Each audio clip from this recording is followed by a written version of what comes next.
Patriots. I'm getting around pretty good for a wounded wolf.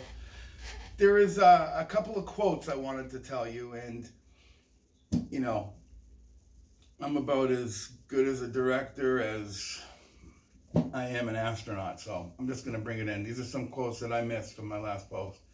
You know, Thomas Jefferson, as I spoke about him, and I think that the uniqueness of him and the uniqueness of him in a time where Ben Franklin, you know, John Adams, these people were alive and living and making decisions and thinking, and we lose sight of the fact that, yes, that was a long time ago, and short of maybe aliens and maybe who knows, you know, I mean, they foresaw quite a bit. Listen to some of these quotes. When we get piled up on one another in large cities, as in Europe, we shall become as corrupt as Europe. Thomas Jefferson. The democracy will cease to exist when you take away from those who are willing to work and give to those who would not. Thomas Jefferson. It is incumbent on every generation to pay its own debts as it goes, a principle which, if acted on, would save 1/2 the wars of the world.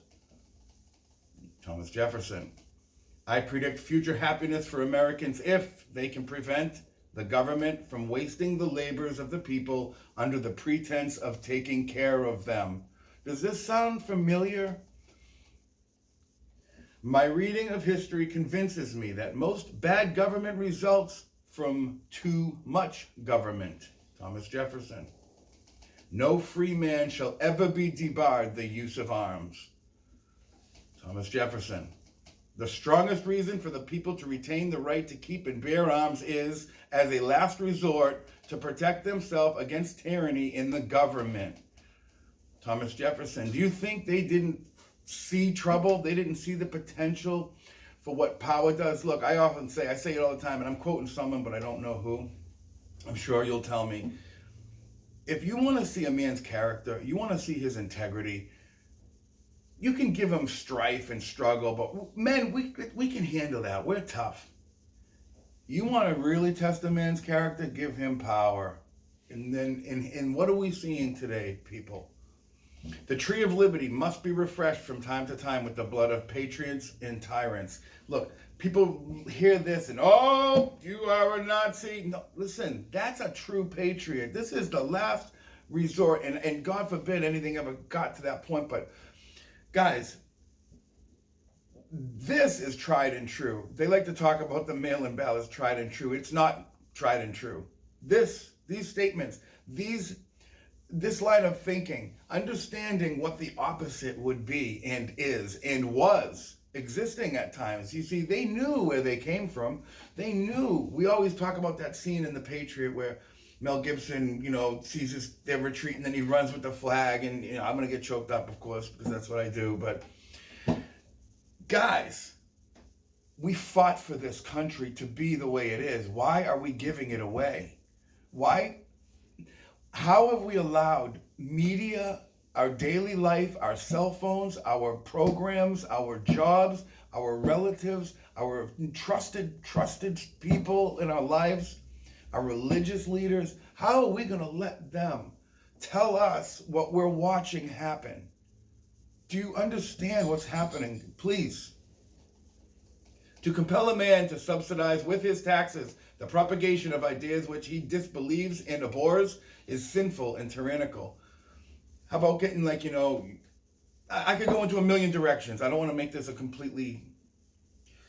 I don't want to shoot at people and smash people, but guys, I can think of 100 areas. You know, I hear, well, it's on both sides. No, it's not on both sides. Now, I'm not going to tell you there aren't a lot of scumbag Republicans, because, as you know, I do the sex trafficking coverage big time, and I got some new huge shit coming. When you go down that list that I gave you, there's Republicans, Democrats, Independents. This evil doesn't discriminate. But let me tell you, please let me tell you, the majority is absolutely the Democrat Party. It has been for years. John F. Kennedy knew it. That's why his head was blown off on national TV. That's the other thing. People, you know, I'm going to go on to I'm going to wolf out. Don't want to do that. Thomas Jefferson said in 1802, I believe that banking institutions are more dangerous to our liberties than standing armies. Now, what a statement to make in the 1700s. Think about this. If the American people ever allow private banks to control the issue of their currency, first by inflation, then by deflation, the banks and corporations that will grow up around the banks will deprive the people of all property until their children wake up homeless on the continent their fathers conquered.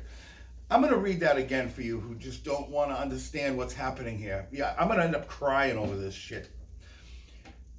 If the American people ever allow private banks to control the issue of their currency, first by inflation, then by deflation, the banks and the corporations that will grow up around the banks will deprive the people of all property until their children wake up homeless on the continent their fathers conquered. Now,